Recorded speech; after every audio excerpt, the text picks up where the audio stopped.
les principales missions du CERT, c'est avant tout de centraliser l'ensemble des incidents de sécurité qui arrivent, puisque qui dit CERT dit gestion des incidents. On intervient donc sur l'ensemble des incidents du groupe, de nos entités, qui concernent à la fois nos clients, nos collaborateurs et les partenaires. On intervient aussi sur le dispositif de gestion de crise. On a un rôle assez important en notre qualité d'expert pour tout ce qui est dispositif de crise cyber. On participe bien sûr aux activités de sensibilisation des collaborateurs et on investigue. C'est quoi l'investigation? L'investigation, c'est quand il y a un incident de sécurité, arriver à déterminer les causes de cet incident, comprendre comment ça s'est passé, qui nous attaque et pourquoi, pour pouvoir empêcher à terme que ça puisse se reproduire et prendre les meilleures mesures et adopter la meilleure stratégie de sécurité.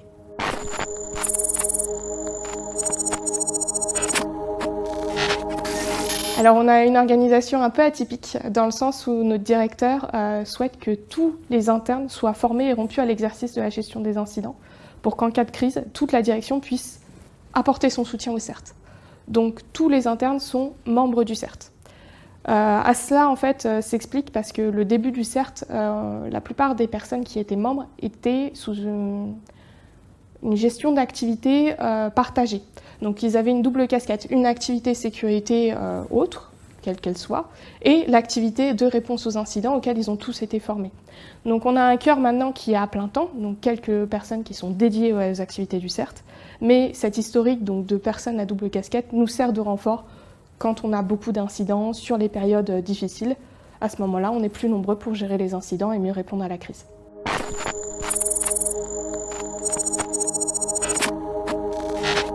Mon rôle principal, c'est de m'assurer du bien-être des collaborateurs.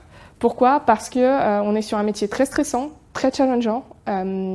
C'est un tabou quelque part, mais qui dit CERT ou équipe CECIRT dit risques psychosociaux plus importants.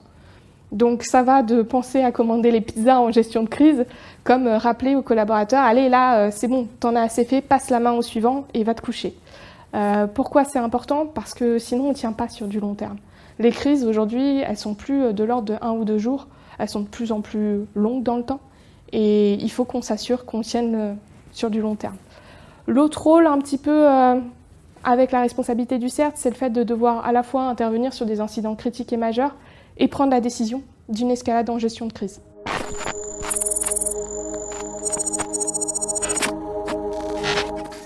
Alors tout à fait, mais j'ai envie de dire c'est un constat presque trop facile. Ça fait peut-être 10 ans que n'importe quel responsable CERT vous dira de toute façon, tous les ans, il y en a de plus en plus des attaques. Donc oui, il y a de plus en plus d'attaques. Maintenant, il y a des attaques aussi différentes, des cyberattaques avec des attaquants qui utilisent des outils plus légitimes, qui ont plus de moyens, qui se sont enrichis et qui vont, du coup, vont faire des attaques de plus grosse ampleur que ce qu'on connaissait. Non pas parce qu'ils sont plus nombreux, mais parce qu'ils ont plus de moyens. Et qui dit plus de moyens, dit mieux outillés. Il y a le conflit aussi Russie-Ukraine qui apporte un contexte géopolitique difficile.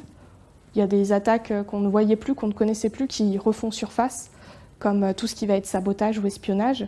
Donc tout ça fait que, ok, il y a davantage de cyberattaques, oui, comme il y a 10 ans, mais par contre, la nature de ces cyberattaques sont très différentes.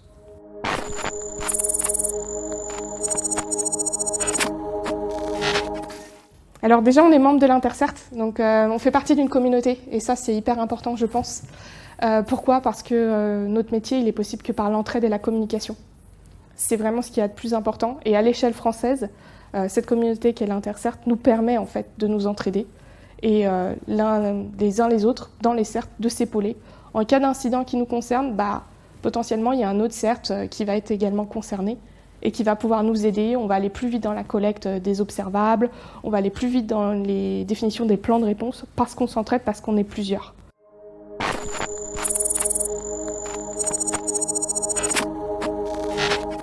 Au niveau international, c'est plus compliqué. C'est plus compliqué, pourquoi? Parce qu'on est une entreprise majoritairement française. On est implémenté un petit peu au Luxembourg, mais nos entités sont majoritairement sur le territoire français, donc on est très peu connus à l'étranger. Toujours difficile quand on a discuté avec des CERT à l'étranger, mais déjà le fait qu'on soit une équipe CECIRT et qu'on s'appelle CERT, ça aide. Ça aide parce que du coup, ça veut dire qu'on est des experts du domaine et on nous fait confiance pour discuter. Donc sur des incidents de façon ponctuelle, on collabore bien ensemble, on coopère bien ensemble. Sur les suites, malheureusement, juridique, légal, pénal, c'est plus compliqué. Et là, heureusement, on a l'ANSSI qui nous aide beaucoup. Je pense que c'est ça qui permet, entre guillemets, qu'il y ait quelque chose qui se passe à l'échelle internationale. Sinon, on se retrouverait vite, on va dire, isolé par rapport à la scène internationale.